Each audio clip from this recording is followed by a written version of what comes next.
en esta palestra donde las voces se alzan y los caminos se bifurcan, donde el cristiano es romanista o testigo, o hay necios e insensatos, locos para contar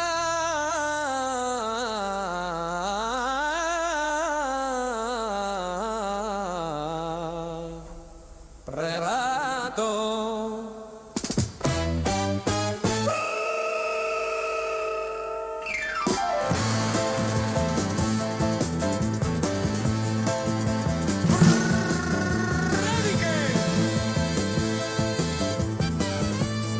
Que sobrevuelan el Imperial y las 11 calvas. Cuervo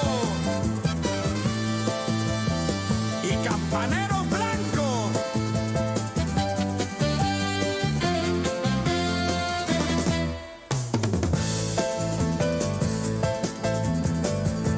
En medio de esto, una pregunta que lo cambia absolutamente todo.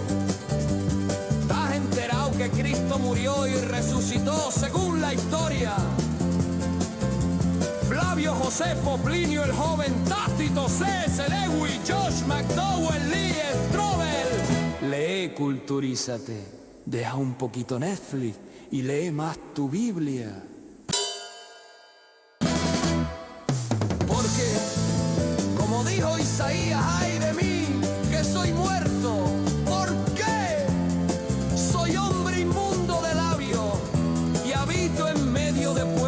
Tiene labios inmundos y he visto con mis ojos al Rey, el Señor de los ejércitos.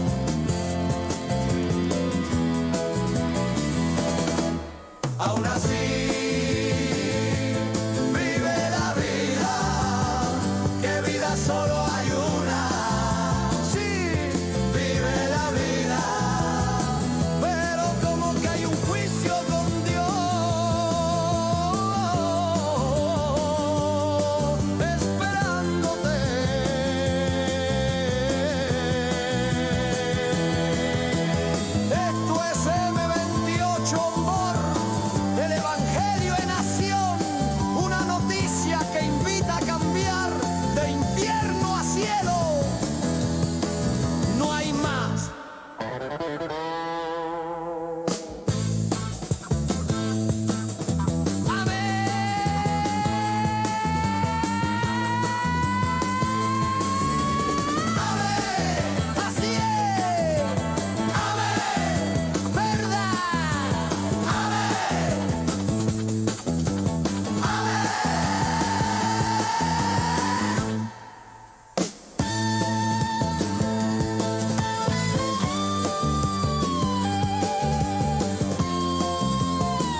Vamos.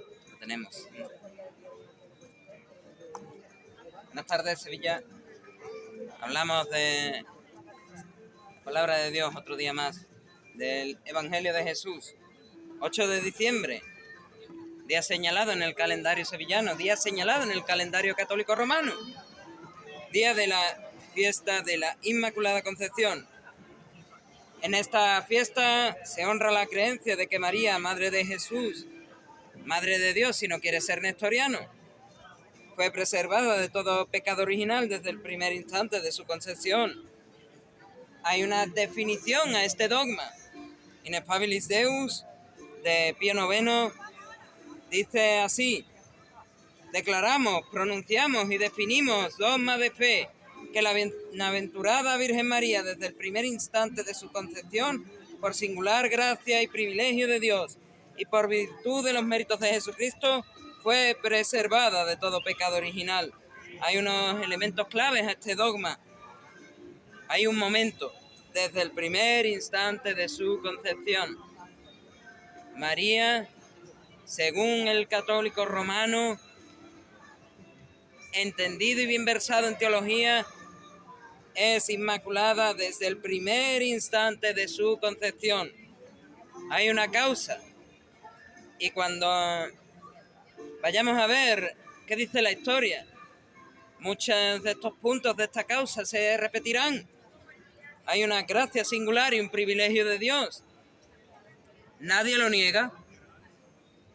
Ningún cristiano con 2 dedos de frente negaría eso, que hay una gracia singular y un privilegio de Dios. Porque Dios escogió a María para encarnarse. Dios escogió a la Virgen para encarnarse. Nadie negaría eso. Negar eso sería negar un montón de cosas de la palabra de Dios. Dios escogió a María. Hay una gracia singular y un privilegio de Dios. Hay una mediación, según la definición de este dogma, por los méritos de Cristo Redentor. Y hay una obligación, ineffabilis Deus, definiendo el alcance de este dogma. Dice que es un dogma de fe para todos los fieles católicos. Hablábamos el año pasado, hace un montón de tiempo, de la Asunción de María. Y hay una diferencia entre esos dos dogmas, aunque uno sea posterior que el otro, que la Asunción de María se castiga con so pena de anatema para todo el mundo. La Inmaculada, por otra parte, es un dogma de fe, pero solo para los católicos. Si no eres católico, esto no aplica. Y si no eres consciente, esto no aplica. Ya depende de ti si te quieres quedar a escuchar. Porque cuando yo termine de hablar, tú vas a tener que tomar partido. Tú vas a tener que formarte una opinión. Y cuando te formes esa opinión, vas a tener que tomar partido. ¿Soy católico o me quedo como cristiano? ¿Acepto lo que dice la Iglesia porque lo dice la Iglesia y ya está? ¿O acepto lo que dice la palabra de Dios porque lo dice la palabra de Dios? Si alguien, escuchándome, piensa que las citas que voy a dar de la palabra de Dios están equivocadas o que mi forma de interpretarlas está equivocada, tengo aquí una Biblia católica. Puedes cogerla y leerla. Las tengo marcadas. Esta definición de Ineffabilis Deus no viene del aire, no viene de cuentos, no viene sin venir aquí. Viene y tiene que venir de una definición, una carta de Duns Scoto, un teólogo del siglo XIV, teólogo franciscano de la parte de Escocia, que formula una idea, la redención preservativa de María. Él afirmaba que María fue preservada del pecado original gracias a los méritos futuros de Cristo. En su obra Ordinatio, Duns Scoto dice: en cuanto a la preservación del pecado original mediante Cristo, decimos que la Virgen María fue redimida de la manera más excelente, al ser preservada de contraer el pecado original por los méritos previstos de Cristo. En esta misma epístola escrito de Duns Scoto, en cuanto a otro tema distinto, en cuanto a lo que es la santificación desde el primer instante de la creación, Duns Scoto dice: en el primer instante de su creación y de su unión con el cuerpo, su alma fue santificada por gracia, de modo que nunca estuvo bajo la mancha del pecado original. Estas son las palabras del teólogo Duns Scotus sobre la Inmaculada Concepción de la Virgen María. Y es, digamos, el autor clave, el autor principal para promulgar este dogma. Como vamos a ver en el siguiente punto, no tiene fundamento en la Biblia, bajo todos los puntos de hermenéutica. No tiene fundamento en la patrística. No tiene fundamento, quitando a Duns Scotus, en la escolástica medieval. Tiene fundamento mucho más allá, en desarrollos posteriores de lo que este teólogo escocés dijo. Y es que, ¿tiene algún sentido que Sevilla entera celebre a la Inmaculada? ¿Tiene algún sentido que esta noche pasada, a las 12 de la noche, viniesen unas personas a cantar en esta misma plaza las dos imágenes que tengo aquí? ¿Tiene algún sentido que los sevillanos vengan a traerle flores a una estatua de mármol? ¿Tiene algún sentido? ¿Algún sentido de veneración? ¿No de idolatría? ¿Tiene algún sentido? Vayamos a la Biblia. Hay 3 textos fundamentales para hablar de este tema. Génesis 3:15 dice: pondré enemistad entre ti y la mujer, y entre tu descendencia y su descendencia. Ella te aplastará la cabeza y tú le herirás en el talón. En cuanto a la hermenéutica de este pasaje de la Escritura, hay un sentido literal, una explicación etiológica sobre el conflicto entre la humanidad y el mal. Cristo es el que pisará la cabeza de la serpiente. Hay un sentido tipológico cristiano. La mujer, decían algunos padres de la Iglesia, se podría ver como María. La mujer podría ser María. ¿Implica esto una inmaculada concepción? Hay un tipo de hermenéutica crítica. Incluso aunque interpretemos tipológicamente a la mujer como María y no como Israel o no como la Iglesia, que algunos padres lo interpretaron así, incluso así el texto no afirma ninguna de las cosas que se atribuyen a este dogma. No afirma preservación del pecado original, sino victoria de Cristo, del Mesías sobre el mal. Otro texto que se suele utilizar es Lucas capítulo 1, versículo 28. Alégrate, llena de gracia, el Señor está contigo. Alégrate, que Jaritomene, el Señor está contigo. Si estudiáis el griego bíblico, os daréis cuenta que Jaritomene es un participio perfecto del griego. Esto indica un estado actual de gracia. El ángel le dice: llena eres de gracia. En ese momento eres llena de gracia. Producto de un acto previo de Dios. Tiene que venir Dios a llenarte de gracia. La exégesis, por tanto, muestra un favor divino extraordinario, pero nunca especifica cuándo comenzó este favor, ni se equivale a una ausencia de pecado original. Y por último, un tercer texto que nos hablaría, según los católicos romanos, de esta Inmaculada Concepción.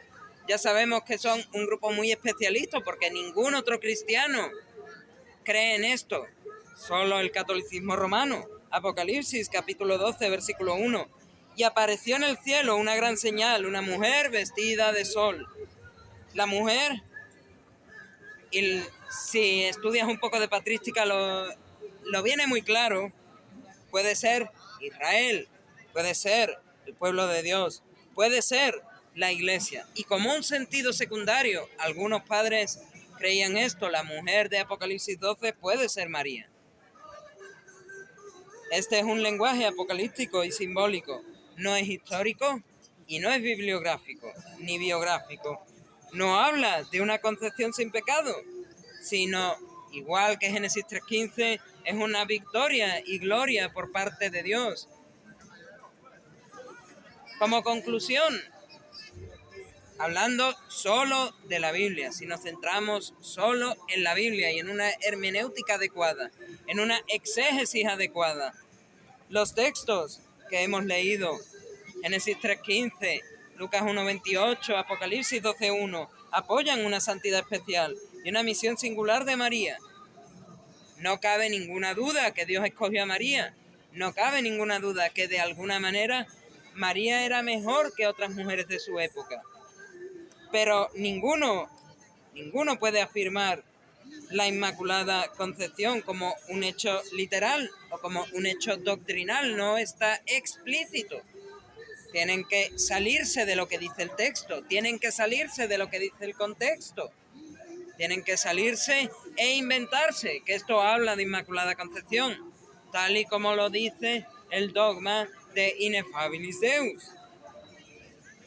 Vayamos a la patrística clásica, patrística de los siglos I al VII.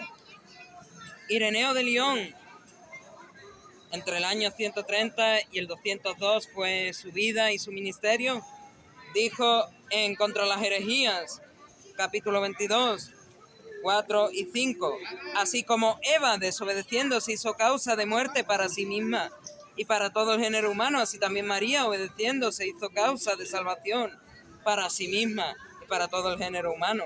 La explicación de Ireneo, ¿qué es lo que presenta? Presenta a María, y si vamos a la patrística clásica, esta es la explicación más adecuada, como la nueva Eva, obediente. Mientras Eva la mujer falló, María la obediente no falló, provocó la salvación. Una nueva Eva obediente, vinculada a la redención, pero jamás Ireneo mencionó ni implicó una preservación del pecado original. Habla de una pureza moral, no una pureza ontológica.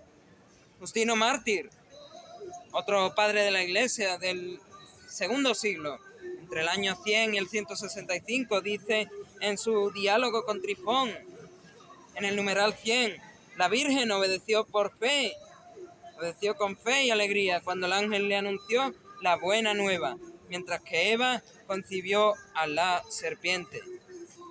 Hay un contraste moral de nuevo entre la obediencia de María y la desobediencia de Eva.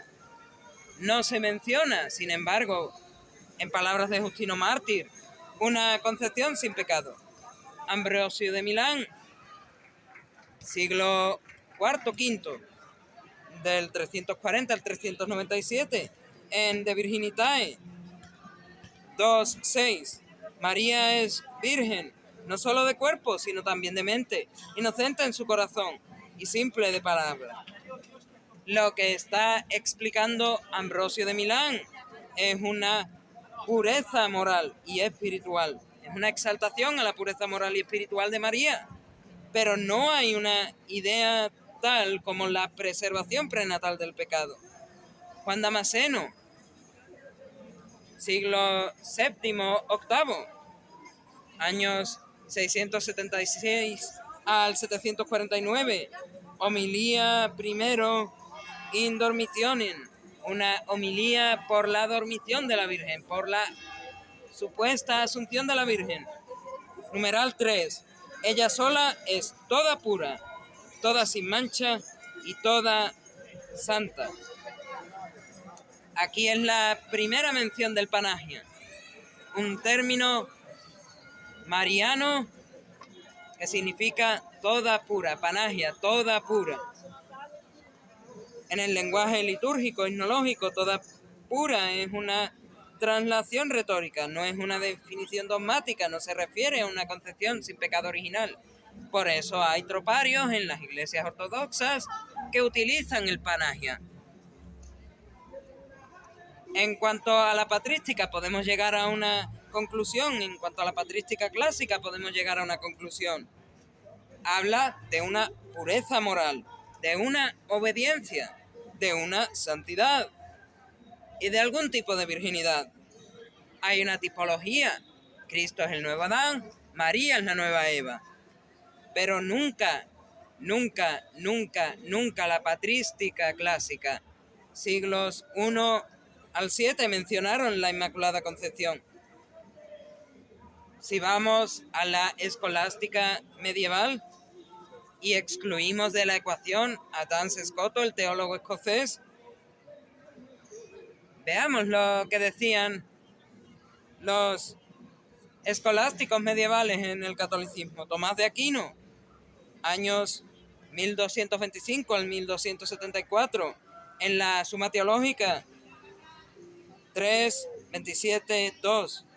Si el alma de la bienaventurada Virgen no contrajo el pecado original, entonces no sería redimida por Cristo. Pero Cristo es el Salvador de todos. Tomás sí acepta una santidad excepcional. Sigue la línea de la patrística clásica. Una santidad excepcional en María. Cambia diciendo que es incluso desde el vientre, pero rechaza, taxativamente rechaza Tomás de Aquino una preservación del pecado original en su concepción. No hay inmaculada concepción en Tomás de Aquino. Bernardo de Claraval, místico católico muy utilizado para hablar de María, muy utilizado para hablar de los 7 sacramentos, es el que los puso. Bernardo de Claraval, hablando de este tema, la Inmaculada Concepción, años 1090 al 1153, en su epístola 174 de los canónicos lugdunenses.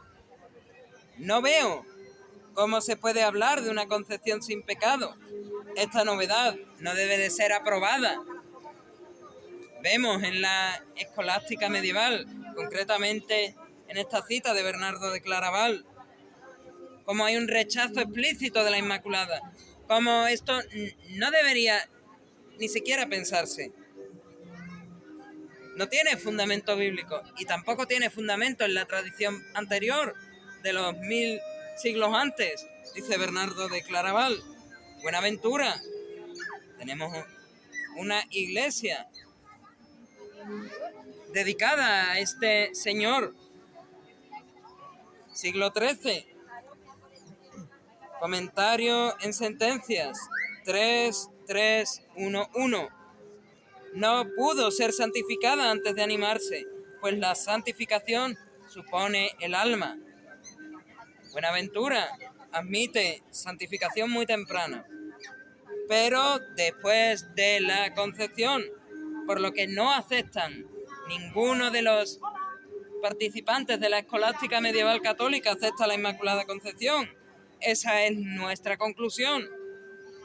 La mayoría de los escolásticos no aceptaba la concepción inmaculada. Hablaban de santificación, una progresión con el dogma patrístico, pero nunca de preservación, a excepción de Duns Scotus, el teólogo escocés del que se cogieron para promulgar este dogma, y que es el que rompe con ese consenso de la escolástica medieval.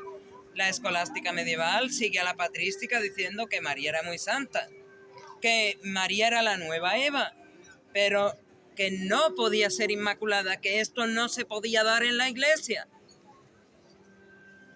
Pero, ¿qué ocurre?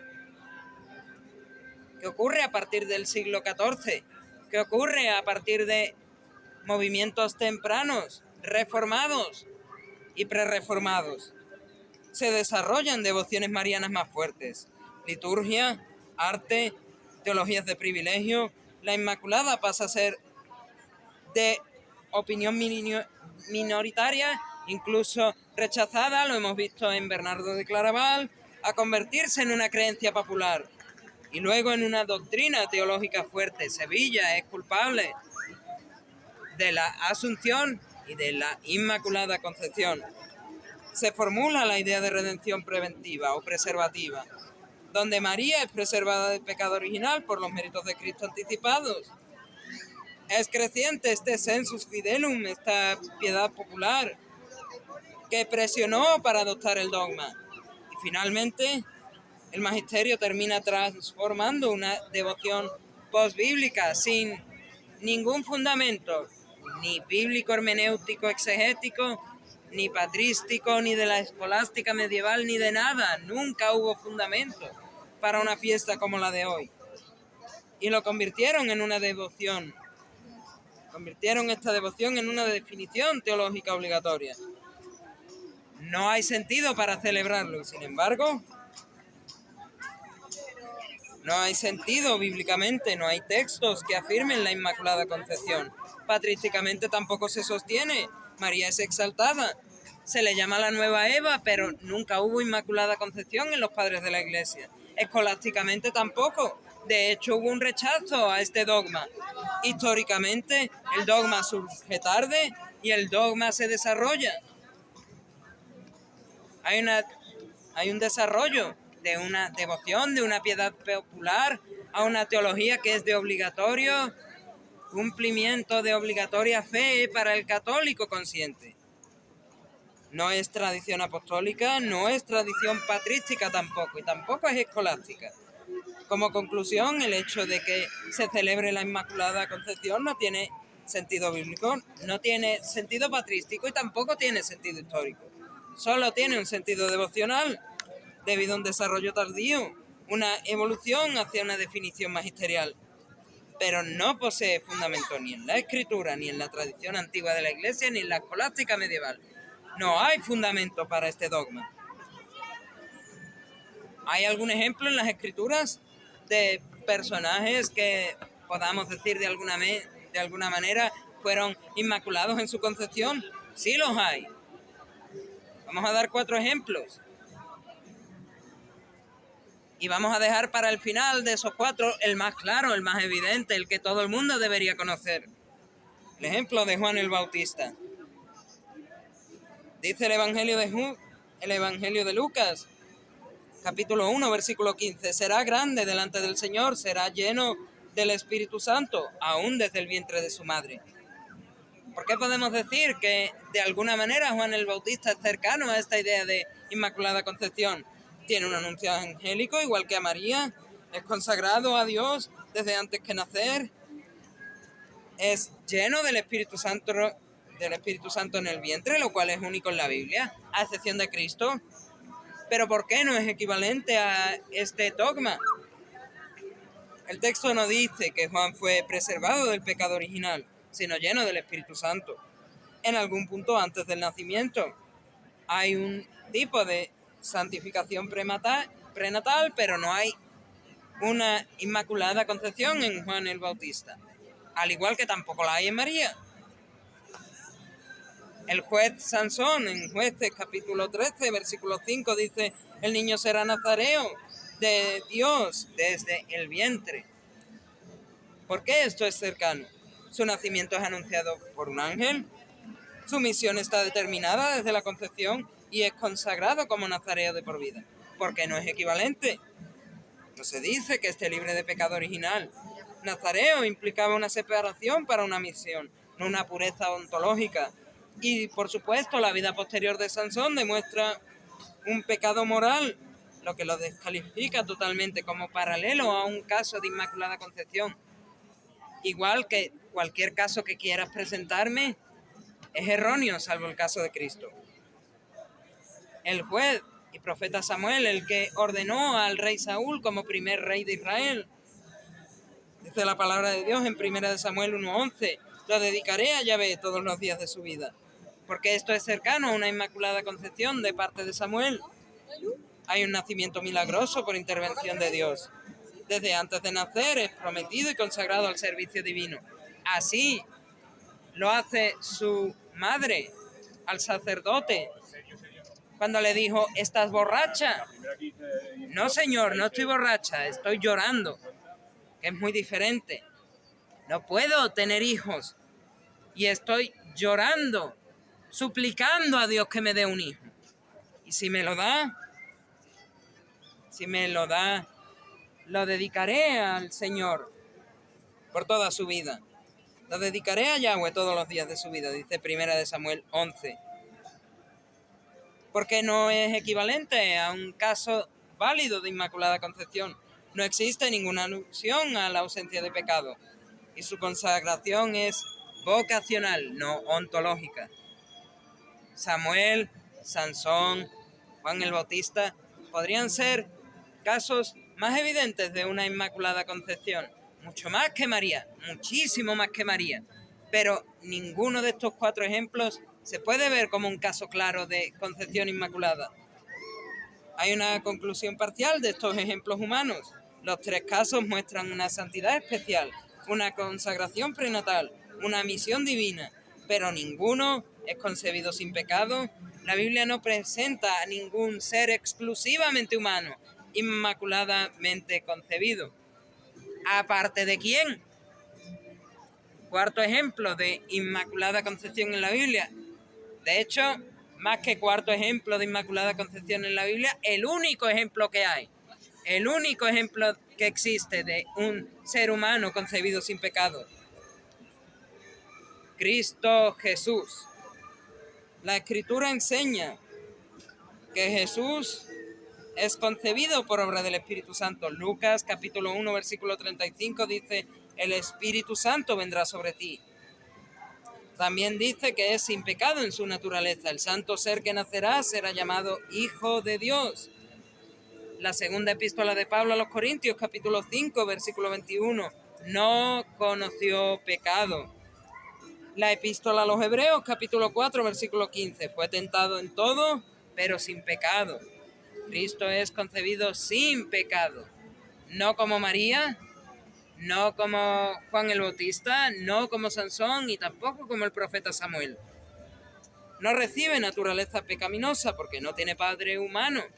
Si uno lee las Escrituras, sabe cómo se traspasa el pecado. El apóstol Pablo decía a los romanos que el pecado viene de Adán por vía paterna humana.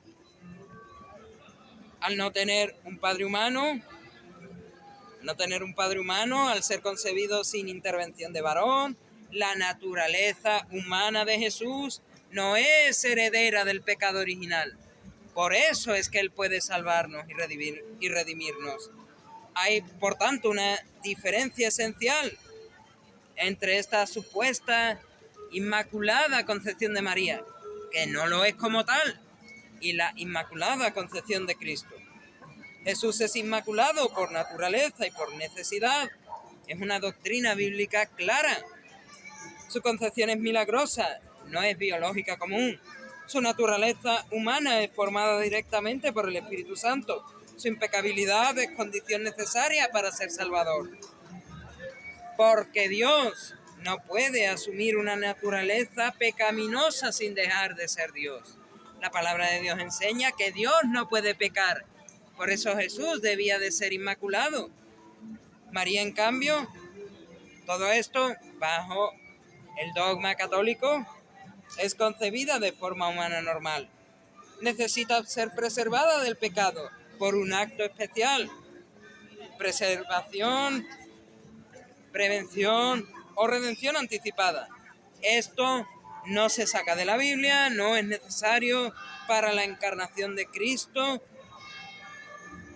y tampoco se saca de la historia de la Iglesia, de la patrística, de la escolástica medieval, como hemos visto antes.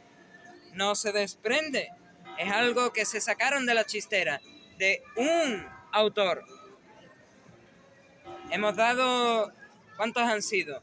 8, 9 citas de la patrística clásica y de la escolástica medieval, y de esas 8 o 9 citas, que es más o menos, quitando una el consenso, cogen una al azar y lo promulgan como dogma. La Biblia presenta casos de consagración prenatal, pero ningún caso de concepción sin pecado fuera de Cristo. Los ejemplos más parecidos a una Inmaculada Concepción, Juan el Bautista, Sansón y Samuel, nunca María. Estos ejemplos tampoco enseñan una Inmaculada Concepción, solo una vocación divina o una santificación. Cristo es el único concebido inmaculado según las Escrituras, por su concepción virginal y su naturaleza divina. Por tanto, los únicos ejemplos bíblicos pertinentes contradicen la necesidad o la coherencia de aplicar una Inmaculada Concepción a María.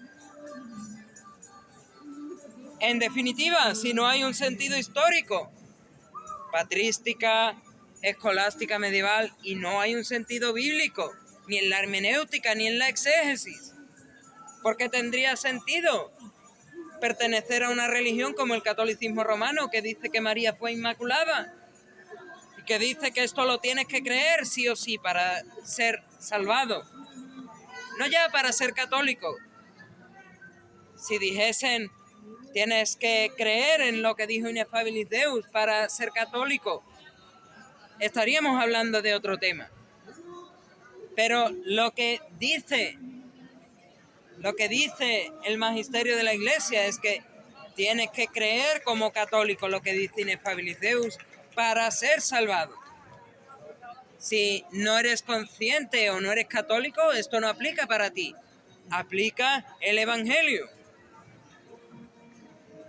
Pues, si no tiene sentido, si esto te ata a dogmas, te ata a doctrinas que están por fuera del Evangelio, igual que en el tiempo de Jesús, el fariseísmo y el judaísmo rabínico, ¿para qué ser católico? Bueno, si se deja de lado el sentido devocional, el sentido de piedad popular, que con eso ningún problema, si se deja este sentido de piedad popular, de devoción, porque María fuese inmaculada, aunque no tiene ningún sentido, dada una hermenéutica adecuada de la Biblia, ni en la patrística ni en la escolástica medieval. Si se deja eso de lado, se hace evidente que no hay fundamento. Se hace evidente que no hay fundamento sólido para considerarlo un dogma necesario para la salvación.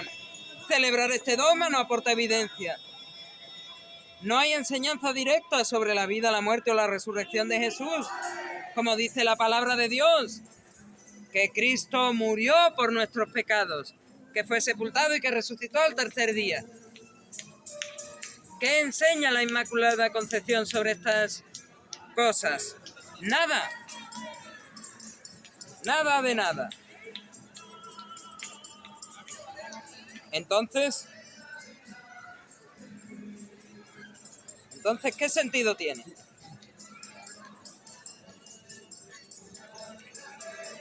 ¿Qué sentido tiene? Si la Inmaculada Concepción no te sirve para explicar ni para aportar evidencia directa del núcleo del Evangelio, la muerte y la resurrección de Jesús. En este contexto surgiría una pregunta: ¿por qué o para qué ser religioso si los dogmas no se sostienen? No se sostienen.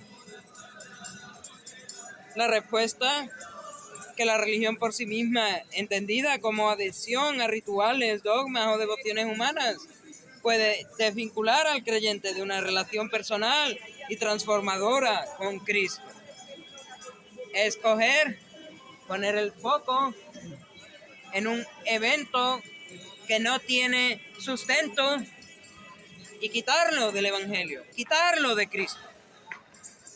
Juan 3:16, según el Evangelio, Juan 3:16 dice: porque de tal manera amó Dios al mundo que ha dado a su Hijo unigénito para que todo aquel que en él cree no se pierda, mas tenga vida eterna. Hechos capítulo 4 versículo 12. Y en ningún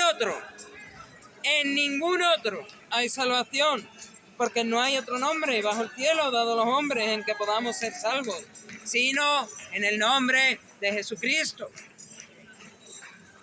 Quitan el foco de Cristo y lo ponen en su religión, quitan el foco de Cristo y lo ponen en sus dogmas. En este caso, en el de la Inmaculada Concepción, quitan el foco de Cristo. Hay un problema, tanto teológico como bíblico. El ser parte de una religión como es el catolicismo romano, sin tener una relación personal con Jesús. Yo personalmente, esta es mi opinión personal, te diré: puedes ser católico si quieres, pero tienes que tener una relación personal con Jesucristo. Debes saber que eres salvado. Debes de leer la Biblia y orarle a Dios. Es lo mínimo que se te pide para llamarte cristiano, independientemente de que luego milites en el catolicismo romano. Pero debes hacerlo con conocimiento de causa. Debes hacerlo con un conocimiento de causa. Y no creo que sea así, un conocimiento de causa. Si uno está, que si la Inmaculada, que si la Asunción, que si la veneración a la cruz, que si la veneración a los santos, la intercesión de los santos. Si estás poniendo cositas en medio, no puedes ver la imagen. Los árboles, como dicen algunos, los árboles no te dejan ver el bosque. Llámalo Inmaculada Concepción, un árbol muy grande. Llámalo la Asunción de María. Llámalo cualquiera de los dogmas marianos. Son árboles que no te dejan ver el bosque. Y ser parte de una religión sin vínculo personal con Cristo corre un riesgo. Corre un riesgo de generar un enfoque legalista y tradicionalista que oscurece el verdadero evangelio. Corre riesgo de enseñar un falso evangelio. Y ya deberíamos de saber lo que Pablo dice al respecto. Si algunos enseñan un falso evangelio, ese es anatema. Si algunos enseñan un falso evangelio, ese es condenado por Dios. Y definitivamente creo que estos árboles que no te dejan ver el bosque, Inmaculada Concepción, Asunción de María, los dogmas marianos y tantas cosas que han puesto de por medio, los sacramentos y demás, pueden ser un oscurecimiento del Evangelio de Jesucristo. Pueden ser árboles que no te dejen ver el bosque. Ahora bien, si no hay un sentido lógico, y esto en un lugar como España tendría que tener sentido, si no hay un sentido lógico, si no hay un acercamiento racional a la teología, puesto que no somos ortodoxos, puesto que España no es ortodoxa, hay un acercamiento racional a la teología, y si no hay un sentido lógico en una religión institucional, ¿habrá algún sentido lógico en acercarse a la espiritualidad? ¿Habrá algún sentido lógico en tener una relación personal con Dios? ¿Habrá un sentido lógico en considerarse cristiano? Sí lo hay. Si uno evaluase la religión solo como adhesión a normas externas o a una autoridad, porque el Papa lo dice, porque la Iglesia lo dice, al final estaríamos cayendo en un fanatismo laico, estaríamos cayendo en el mismo modo de acercarse a la teología de los ortodoxos, una definición apofática de la teología, acercarse por los sentimientos, acercarse por el misticismo, acercarse por la espiritualidad, porque lo dijo fulano, porque lo dijo mengano, no porque he hecho un análisis serio, no porque he hecho un análisis con mi razón y he llegado a esa conclusión. Para eso teníamos la escolástica, para hacer un análisis serio con la razón de la palabra de Dios y encontrar cuál es la verdad. ¿Cuál es la verdad? Bernardo de Claraval lo define muy claramente. La Inmaculada Concepción no se debe promulgar como dogma. Y lo hicieron. Y lo hicieron.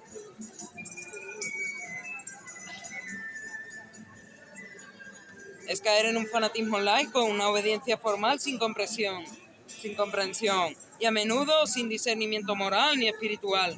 Este tipo de acercamiento que prioriza una obediencia ciega, porque es una obediencia ciega a los dogmas. Es como decía Jesús a los fariseos, ciegos, guías de ciegos. Si un ciego guía a otro ciego, lo más probable es que se caigan. Pues esto es igual. Es una obediencia ciega a la jerarquía, una obediencia ciega al dogma, porque lo dijo fulano, porque lo dijo mengano. Puede ser comparado con la mística oriental, con la forma de los orientales de acercarse a la teología, donde se reconoce que Dios y la verdad divina trascienden totalmente el lenguaje y la razón humana, por lo que imágenes, dogmas, no son fines en sí mismos, sino herramientas para orientar la mente hacia lo divino. Es decir, es una obediencia formal o una creencia en dogmas sin sentido personal ni espiritual, carece de profundidad y en última instancia no acerca a Dios. No acerca a Dios, esta es mi conclusión. Por el contrario, una persona, si se considera verdaderamente cristiana, debe de estar centrada en una relación personal con Dios. Debe de evitar estos errores. no es, y estamos en España, espero que se entienda esta referencia, no es marcarse un Froilán, no es tirarse un tiro en el pie, quitarse la razón, no es eso, no es un acto vacío o perjudicial, es un enfoque lógico, es un enfoque razonable por parte de la evidencia básica, que la persona humana puede conocer a Dios y relacionarse con Dios. No depende de intermediarios o de una aceptación acrítica de tradiciones tardías, como la Inmaculada Concepción, como la Asunción de María y como tantas otras. El cristianismo verdadero, ya que todas las iglesias católicas dicen ser la única iglesia verdadera, pues el cristianismo verdadero propone una experiencia directa de la gracia y del perdón a través de Jesucristo, siguiendo su enseñanza y siguiendo su ejemplo. La palabra de Dios dice en el Evangelio de Juan, capítulo 14, versículo 6. Jesús dijo, yo soy el camino, yo soy la verdad y yo soy la vida, y nadie viene al Padre sino es a través de mí. Así la fe se vuelve activa, la fe se vuelve consciente y la fe, sobre todo, se vuelve racional. Esto conecta la razón, la ética y la espiritualidad, sin depender de fanatismos o formalismos vacíos, sin depender de lo dijo el Papa, lo dijo el Magisterio, lo dijo la Iglesia. No dependes de eso para creer en algo. Bueno, si crees en el dogma que estamos celebrando el día de hoy, si dependes de eso. Pero si quieres ser cristiano, no dependes de lo dijo fulano, lo dijo mengano. ¿En qué momento entonces el verdadero evangelio, el ser cristiano, con sus consecuencias y todo, entra en juego en esta relación con Dios? Bueno, si una persona abandona la religión entendida como formalismo, como dogmas tardíos o como tradiciones sin fundamento, hemos hablado de por qué la Inmaculada Concepción es formalismo, dogmas tardíos y tradiciones sin fundamento. Cogen de 8 o 9 padres de la Iglesia a uno, se saltan en consensus patrum y lo tiran por la ventana. Se pegan un tiro en el pie a la razón. Se pegan un tiro en el pie, se quitan la mollera, el cerebro, y esto lo creemos porque lo dijo fulano. Si una persona quiere abandonar la religión y se acerca al cristianismo desde la relación personal con Dios, el siguiente paso inevitable, el siguiente paso que no se puede saltar una persona, es acercarse y enfrentarse al evangelio mismo. No estamos hablando de ritos, no estamos hablando de devociones o de pertenencias institucionales. Estamos hablando del encuentro entre Dios y el ser humano, según la revelación de Dios, la palabra de Dios, la Biblia. Ese encuentro ocurre en el momento en el que el ser humano confronta estas preguntas esenciales. ¿Quién soy yo delante de Dios? ¿Sabes quién eres delante de Dios? ¿Qué significa vivir bajo su mirada y bajo su justicia? ¿Cuál es mi destino eterno? ¿Sabrías responder a estas preguntas? ¿Tienes la respuesta a estas preguntas? Aquí es donde tu definición del evangelio define quién eres. Decide dónde vas. Define lo que significa vivir bajo su mirada y su justicia. Te voy a dar la que yo he encontrado en la palabra de Dios. Una persona debe de ver su realidad. El hombre es pecador. La palabra de Dios dice que una relación con Dios no puede comenzar con dogmas, no puede empezar con sacramentos o con liturgia, sino con una confrontación directa con la ley moral de Dios. Uno va a los 10 mandamientos, hace un análisis de su vida respecto de los 10 mandamientos y en ese sentido, algunos documentos magisteriales de los ortodoxos para acercarse a la confesión me gustan porque van en ese sentido. hazte un análisis con los 10 mandamientos y ve cuál es tu condición y encontrarás la verdad. Por cuanto todos hemos pecado y estamos destituidos de la gloria de Dios, decía Pablo en Romanos capítulo 3, versículo 23. Sin esta comprensión, cualquier relación espiritual es sentimentalismo o superstición. Y de esto el católico romano debe de saber bastante. La relación personal con Dios se profundiza cuando el ser humano reconoce que va a ser juzgado por Dios. Hebreos capítulo 9, versículo 27 dice: está establecido para los hombres que mueran una sola vez y después de esto el juicio. Hemos pecado. Vamos a enfrentar un juicio con Dios. Aquí ya no sirven ni tradiciones, ni dogmas, ni porque la iglesia lo dice. Aquí solo te sirve estar en paz con Dios. El Evangelio toma mayor urgencia cuando una persona entiende su condenación eterna. Hemos pecado, enfrentamos un juicio con Dios. ¿Cuál es la sentencia? Condenados, reos del infierno. El pecado no es un problema psicológico, sino judicial. Apocalipsis capítulo 20, versículo 15. El que no se halló inscrito en el libro de la vida fue lanzado al lago de fuego, al infierno. La relación con Dios toma un sentido cuando la persona entiende lo que está en juego, su eternidad. Preguntábamos, ¿cuál es vuestro destino eterno? ¿Cuál es vuestro destino eterno? Si habéis pecado, enfrentáis un juicio con Dios y vais sin arrepentimiento y fe en Jesucristo, definitivamente al infierno. Pero también es cierto que debe de haber una solución a este problema. Debe de haber una solución a esta mala noticia. La relación se abre realmente cuando la persona mira a Cristo como la única solución. Jesús no es un añadido, como pueden ser los dogmas. No es una tradición, ni tampoco es una figura devocional. Es la solución divina al problema del pecado. Romanos, capítulo 5, versículo 8, expone: mas Dios muestra su amor para con nosotros en que, siendo aún pecadores, Cristo murió por nosotros. Aquí esta relación se vuelve personal.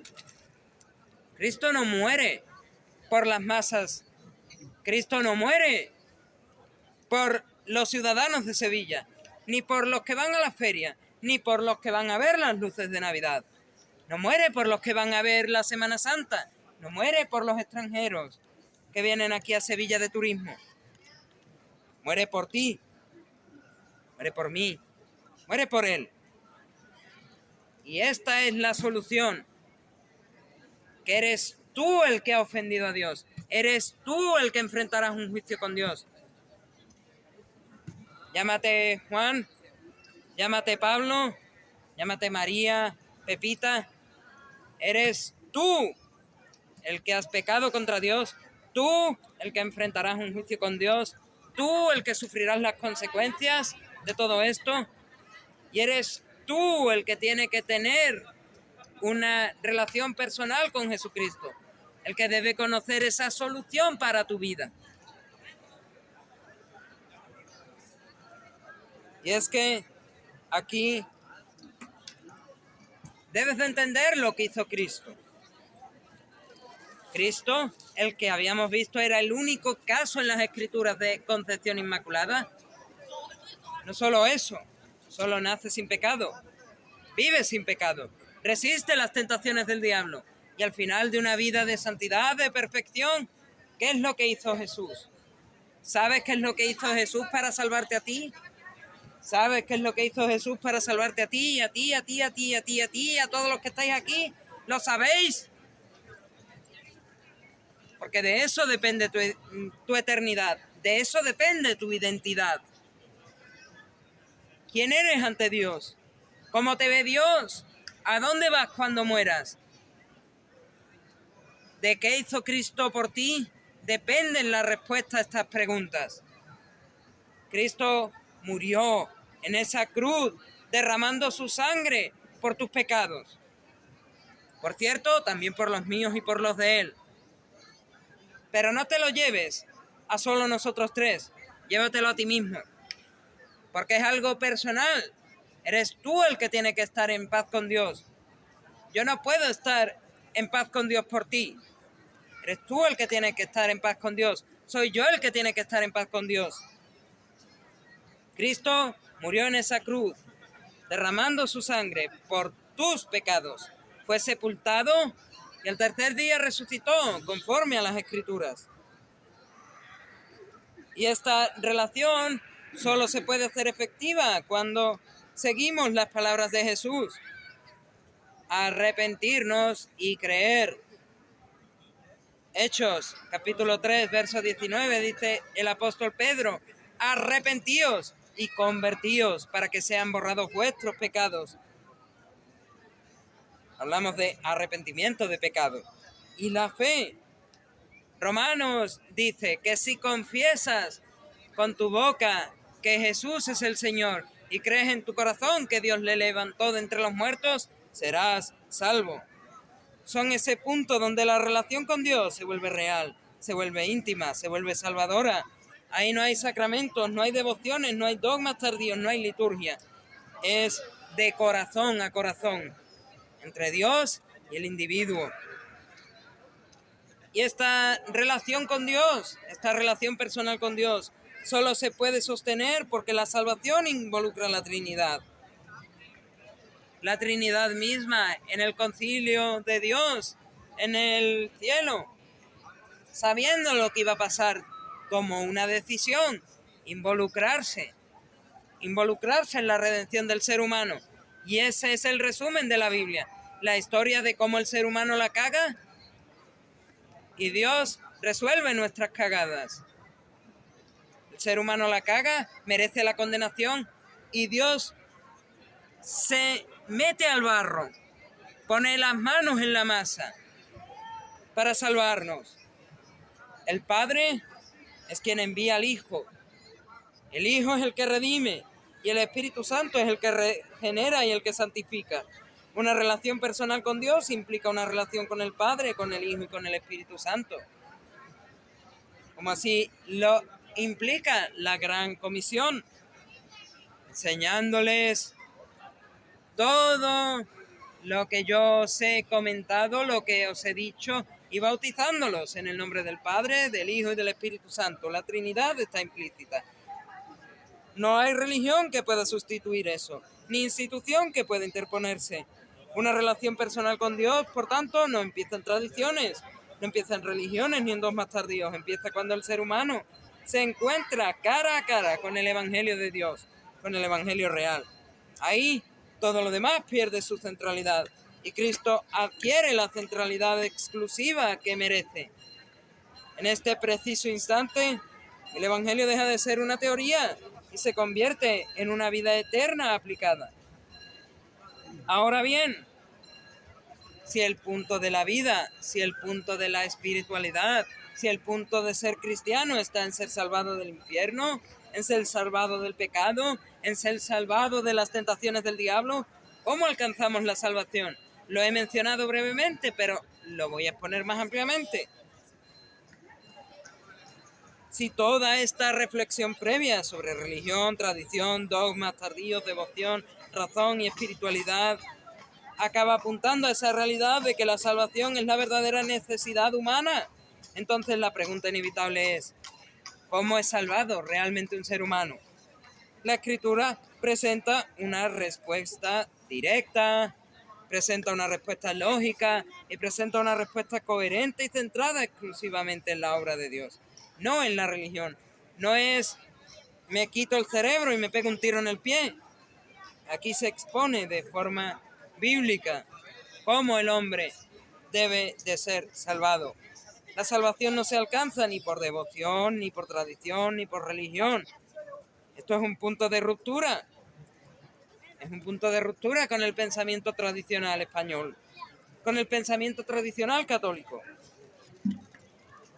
Todo dogma, toda tradición, toda liturgia no salva, no justifica, no transforma.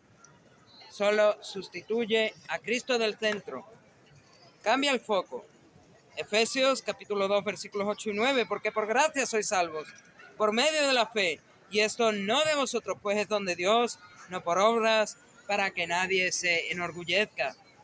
Ninguna devoción, sea mariana o de cualquier tipo, ningún dogma dedicado a una criatura, ni ninguna pertenencia institucional puede reemplazar la gracia. La salvación se alcanza porque Dios tomó la iniciativa. No podemos dar el primer paso para salvarnos. Nadie puede dar ese primer paso. Si no, si pudiésemos dar ese primer paso, si pudiésemos salvarnos por lo que podemos hacer, entonces ¿qué sentido tiene que Cristo venga a esta tierra? Antes de que el ser humano pueda dar un primer paso, Dios tiene que dar ese primer paso. Daremos el segundo, en todo caso. Dios busca al ser humano. No hay autosalvación religiosa. Romanos capítulo 5, versículo 8 dice: mas Dios muestra su amor para con nosotros, en que siendo aún pecadores, Cristo murió por nosotros. La salvación se alcanza solamente en Jesucristo. La Biblia jamás reparte la salvación entre Cristo y los santos, Cristo y María, Cristo y la Iglesia. Solo Cristo salva, absolutamente. Yo soy el camino, yo soy la verdad y la vida. Nadie viene al Padre sino por mí, decía Jesús. Pedro decía: y en ningún otro hay salvación, porque no hay otro nombre bajo el cielo dado a los hombres en que podamos ser salvos. No hay espacio para mediaciones adicionales. La salvación no se comparte. Es de Cristo y de Cristo solo. La salvación se aplica cuando el ser humano se arrepiente. No es emoción, no es culpa, no es rito. Es un giro moral y espiritual. Es reconocimiento del pecado. Es dolor por haber ofendido a Dios. Y es un abandono consciente de la vida de pecado. La Biblia lo define así: así que arrepentíos para que sean borrados vuestros pecados. Sin arrepentimiento no hay conversión, y sin conversión no hay salvación. Y por supuesto, el arrepentimiento es algo que viene con la salvación, es algo que implica salvación, pero la salvación, como así lo enseña la Biblia, es por fe en lo que hizo Cristo. Una fe que no es creencia vaga, no es tradición heredada, no es un porque la Iglesia lo dice, es una confianza personal, directa y consciente en lo que Cristo hizo, en su muerte expiatoria, en su sepultura real y en su resurrección histórica. Que si confesares con tu boca que Jesús es el Señor, dice Pablo, y creyeres en tu corazón que Jesús le levantó de los muertos, serás salvo. Aquí Pablo no dice: si crees en los dogmas marianos. No te dice: si te sometes a la institución. Pablo dice: si crees en Cristo. Si crees en Cristo. Si crees en Cristo. Por supuesto que la salvación se sostiene por la obra conjunta de la Trinidad. No es un esfuerzo humano, es una operación de las tres personas divinas. El Padre que diseñó y llamó, el Hijo que redime y el Espíritu Santo que regenera y sella. No hay religión que pueda reemplazar esta obra. No hay tradición que pueda añadir una tilde o una jota, o quitar una tilde o una jota a esta obra de redención. Y es un cambio de estado eterno. Hablábamos: ¿estás seguro de dónde vas cuando mueras? La salvación es un cambio de ese estado eterno, de no estar seguro y posiblemente irte al infierno, a estar completamente seguro, sin orgullo, de que cuando mueras vas al cielo. El Evangelio transforma el destino humano de muerte a vida, de tinieblas a luz, de criatura perdida a hijo adoptado, de condenación a justificación, de cielo a infierno, de infierno a cielo. La finalidad de la vida ya no es la religión, no es la devoción, tampoco es el ritual. La finalidad de la vida es Cristo, la finalidad de la vida es tener la vida eterna y la finalidad de la vida es la reconciliación con Dios, hacer las paces con Dios.